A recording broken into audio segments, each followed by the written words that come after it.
જય જવાન, જય કિસાન, જય જય શિક્ષિત યુવાન, નારી શક્તિનો જય હો, જય મા ગુજરાત.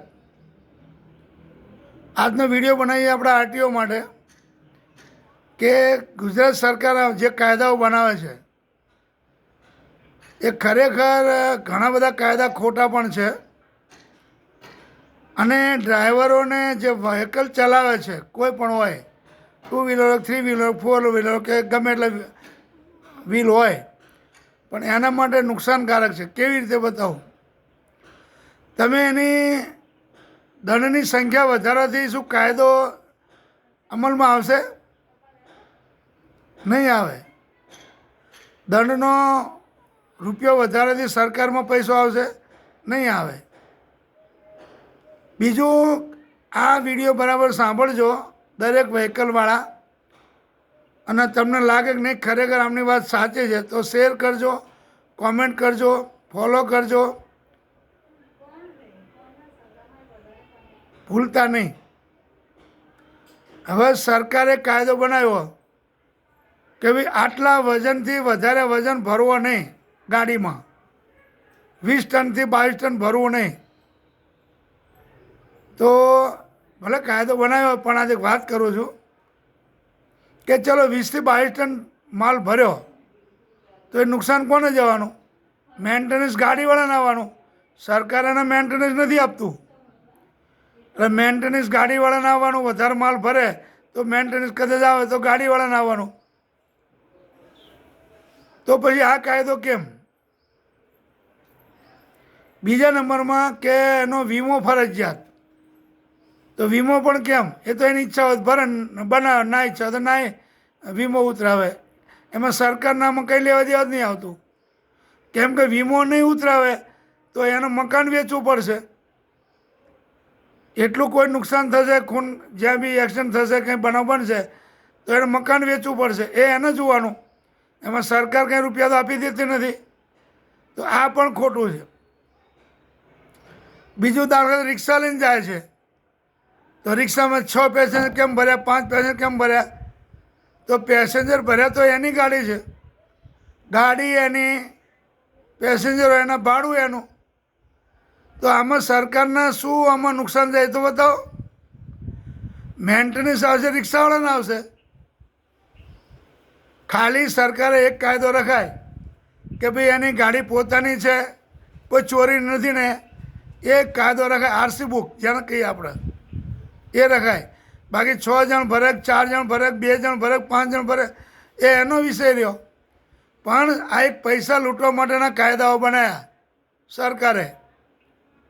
ખરેખર આ ખોટું જ છે. એમ તમે લાંબુ વિચારો તો ખ્યાલ આવી જશે કે પોલીસ અને સરકારે પૈસા લૂંટવાની જ વાતો છે. આ સરકારમાં તો જતા જ નથી 110%.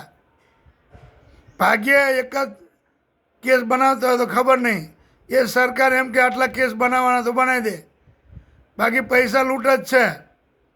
એ હું નજરે જોઉં છું. તો આવા કાયદા કેમ?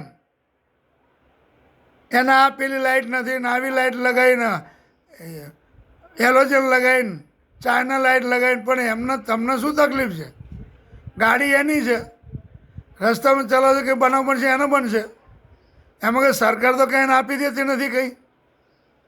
તો આવા કાયદા કેમ? વધારે પેસેન્જર ભર્યા એટલે પણ રિક્ષા એની છે, નુકસાન થશે એના થશે, મેન્ટેનન્સ આવશે એનું આવશે, પૈસા એ બગાડે છે. સરકાર તો કંઈ આપતી નથી પૈસા. તો આવા કાયદા કેમ? તમે બરાબર સમજો. આ દરેક ગાડીવાળાએ સમજવાની જરૂર છે કે આ ખરેખર નુકસાનકારક છે ડ્રાઈવરોને, વ્હીકલના માલિકને. તો આવો કાયદો કેમ બનાવો? ખોટે ખોટો કાયદો. આનાથી પોલીસનો ફાયદો, સરકારનો કોઈ ફાયદો નથી. વધુમાં વધુ પોલીસનો ફાયદો છે. ભાગ્યે મેમો બનાવતા હોય તો સરકારમાં જતા હોય.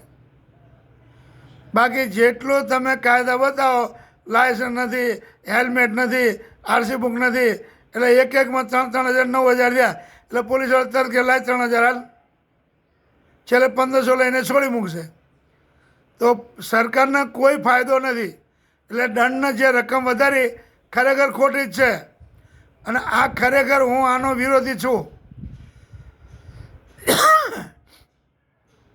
બાઇક લઈને જાય કે 300 કેમ બેઠા, એટલે પણ એની બાઇક છે ને, નુકસાન થાય એને થવાનું છે, મેન્ટેનન્સ એના આવવાનું છે.